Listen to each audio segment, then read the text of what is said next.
দেন নিজেরাই ফেসবুকে গুজব ছড়াইছেন, অমুক জায়গায় রেপ হচ্ছে, অমুক জায়গায় হামলা করছে, অমুক জায়গায় এইরকম ঝড় চলে আসছে, এরকম যে অ্যাক্টিং শুরু করছিলেন, তো সেরকম আবার এখন করতেছেন। স্টেজে উঠে বক্তৃতা দিচ্ছেন, সামনে ককটেল ফুটতেছে, নিজেরাই চকলেট বোমা মেরে নিজেদের মানুষকে দিয়ে মারা বলতেছেন যে এখন এগুলো আওয়ামী লীগ করতেছে। হ্যাঁ, এবং সেনাবাহিনীর প্রোটেকশন নিয়ে আপনারা মিছিল করবেন, সেরকম একটা চিন্তা ভাবনা করছেন।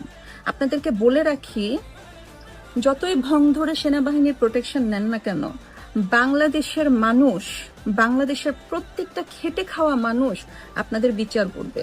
রাস্তায় নামবেন, রিক্সাওয়ালা ভাইয়ারা ধরে পিটানি দিবে, ঠিক আছে? ওই যে হিন্দিতে একটা কথা আছে না, চুন চুনকে মারুঙ্গা।